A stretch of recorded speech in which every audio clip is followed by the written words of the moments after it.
O ladrão veio para roubar, matar e destruir. Esse versículo bíblico de João, acho que nunca foi tão real, pelo menos aqui no Brasil. Nós sabemos que em outras nações comandadas pela esquerda, a miséria tomou conta.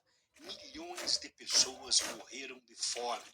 O dinheiro da população foi simplesmente roubado e os países foram destruídos. E isso agora está se tornando uma triste realidade em nosso país. Todo mundo já sabia e era previsto para qualquer um que conheça o histórico de Lula e do PT e que entenda o que estava preparado para o país caso ele voltasse à cena do crime, que o Brasil seria simplesmente devastado. Mas agora a situação pode piorar a níveis alarmantes e vai ser muito mais rápido do que qualquer um pode imaginar.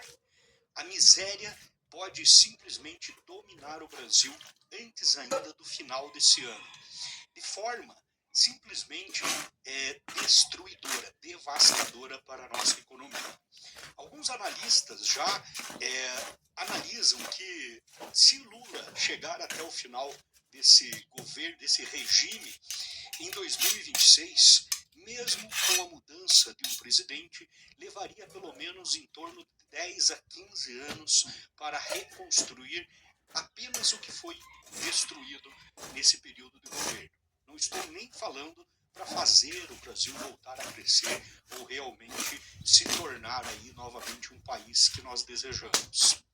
Bom, vou mostrar para vocês aqui algumas notícias que são assustadoras. E a gente tem que assustar mesmo. Nesse momento, nós temos que mostrar para a população que é preciso agir imediatamente. Imediatamente. Esse final de semana nós já tivemos uma movimentação aí em muitas capitais, com caminhadas pedindo o impeachment de Lula. Mas nós temos que aumentar isso. A proporção precisa chegar aos eventos de 2015, 2016 do impeachment de Dilma Rousseff. Se for preciso, o Brasil precisa parar. Até porque o Brasil vai parar de um jeito ou de outro.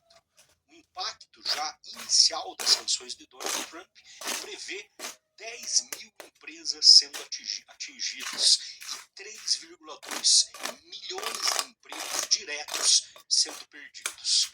Mas o efeito dominó disso pode chegar assim a consequências inimagináveis na história do nosso país. Vamos analisar então alguns conteúdos aqui. Esse aqui é o editorial aqui do Estadão. O Estadão, né? Que ajudou o Lula a voltar à cena do crime. Engraçado isso. Agora eles estão com medinho. O empobrecimento brasileiro.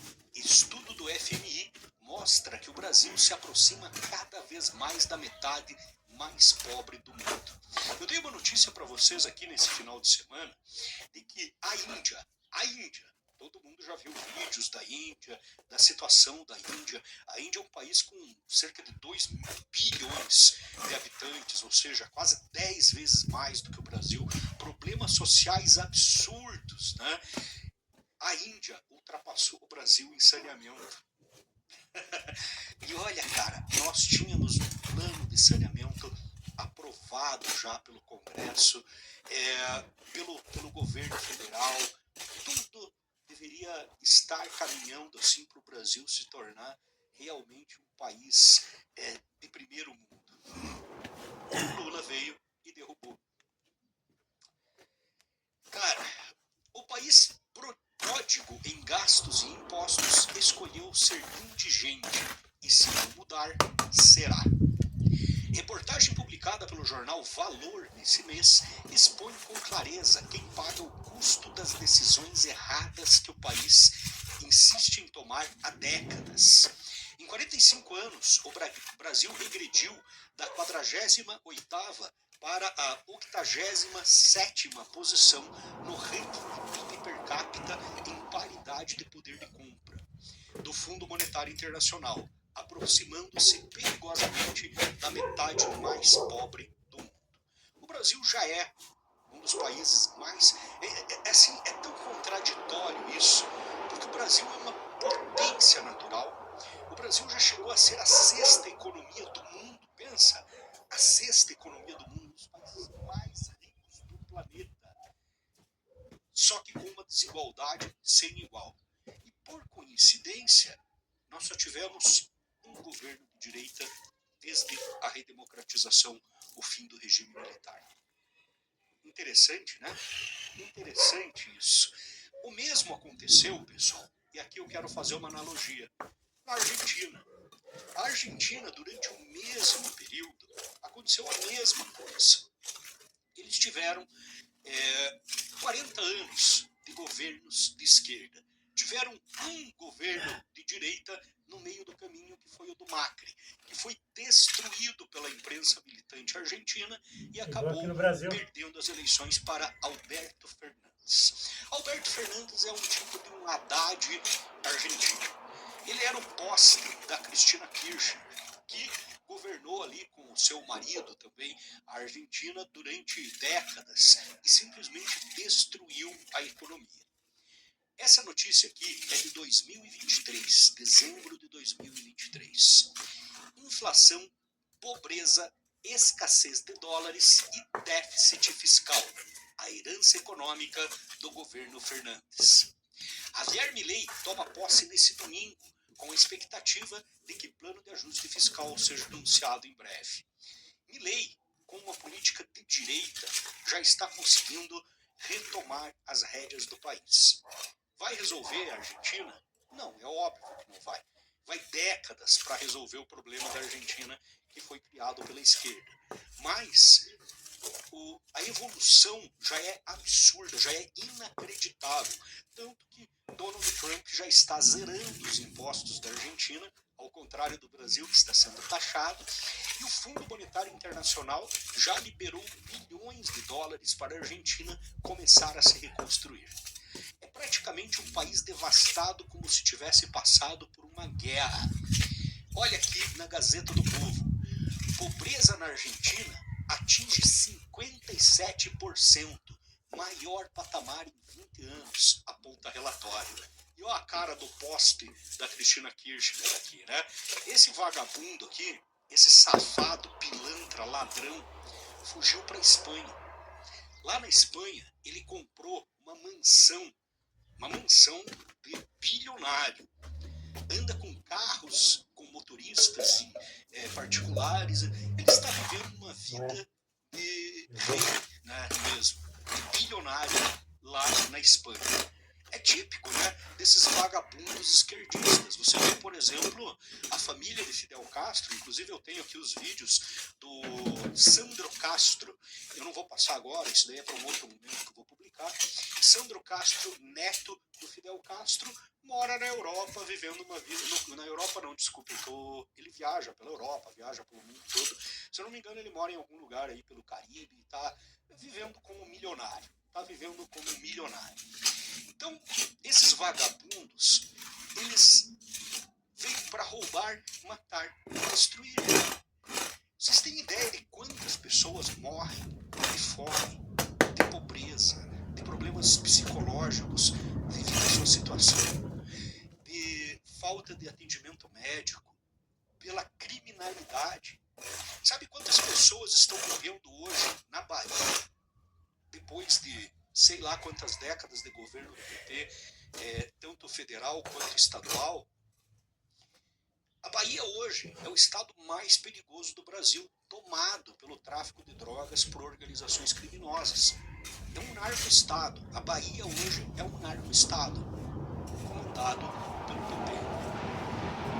E aí, quantas pessoas estão morrendo? Quantas adolescentes, quantos filhos estão indo para as drogas por causa da esquerda? Agora me conta se os governantes da Bahia estão passando fome, estão sofrendo, estão na fila do SUS. Pois é, né? E aqui a gente vê, olha, Lula, no meio dessa bagunça toda, Lula vai ao Chile para cúpula com presidentes em defesa da democracia. Olha, eu fico muito triste porque eu não posso mais usar a palavra democracia. Democracia, a gente sempre acreditou que era uma palavra relacionada à liberdade, à capacidade do povo de escolher os seus representantes. Hoje a gente vê que democracia literalmente foi um termo sequestrado pela esquerda para substituir o termo comunismo ou socialismo.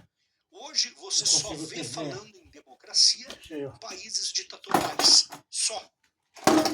E aqui, olha, o que ele foi se encontrar? A participação do presidente brasileiro e dos presidentes do Chile, tá? Esqueci o nome dele agora, me fugiu lá, enfim, esquerdista, apoiado pelo Lula, da Colômbia, Gustavo Petro, Gabriel Boric, do Chile, Gustavo Petro, o narcotraficante, guerrilheiro, terrorista, que foi eleito na Colômbia e que diz, né, que a cocaína é a salvação do mundo e que é mais lucrativa que o petróleo, por isso ela deveria ser liberada. Da Espanha, que nós sabemos que é esquerdista também, e Uruguai, que acabou de ganhar um... Cara, o Uruguai era um paraíso, meu Deus do céu. Nos últimos 2 anos eu fui passar férias no Uruguai, é pertinho aqui do Paraná, então tem gente que acha, oh meu Deus, foi para o exterior passar férias. Não, a gente pega o carro e vai para o Uruguai, simplesmente. E, cara, maravilhoso, lugar, país maravilhoso, caiu na mão, novamente, de um vagabundo esquerdista. E aí, o que o Lula está fazendo lá? Novamente, ele não está usando o termo, né? Mas isso daqui nada mais é do que a reconstrução do Foro de São Paulo. Lula já está novamente tentando se enquadrar como um líder global da esquerda, né? Ou pelo menos da América Latina. O Lula sonha em ser um Fidel Castro. Ele é um Fidel Castro frustrado, porque é um bunda mole que nunca teve coragem, pelo menos. Fidel Castro, com todos os defeitos dele, que era um safado sem vergonha, que vivia também como milionário numa ilha paradisíaca lá, longe do povo. Mas Fidel Castro foi um guerrilheiro, o cara foi lá, pegou em armas, o caramba, depois o...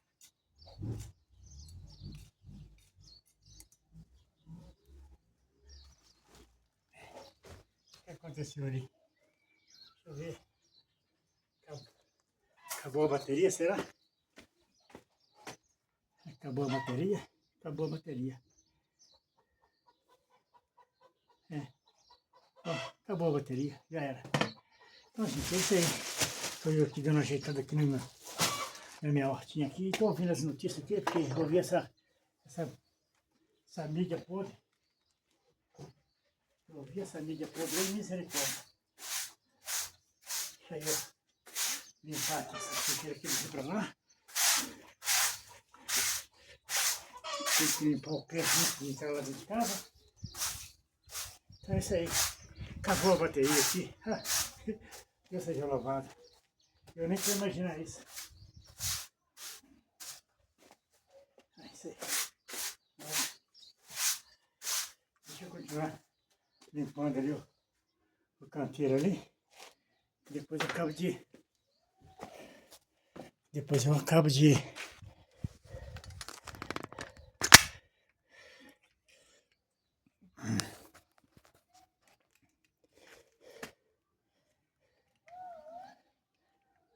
Deixa eu ali mostrar pra vocês aqui, ó. Entendeu? Deixa eu mostrar aqui pra vocês. É isso aí, ó. Acabei de limpar ali aquele canteiro ali, passar para esse de cá. E depois eu termino de limpar aquela terra ali, vou puxar ela pra lá, desmanchar aquele canteiro ali, ó. Vou fazer outro canteiro ali, plantar umas cebolinhas ali. As cebolinhas estão espalhadas por aí fora aí. E vou plantar uma cebolinha ali, ó. Beleza? Então deixa eu terminar ali. Aproveita e dá um like, faz um comentário aí, ó. E é isso aí.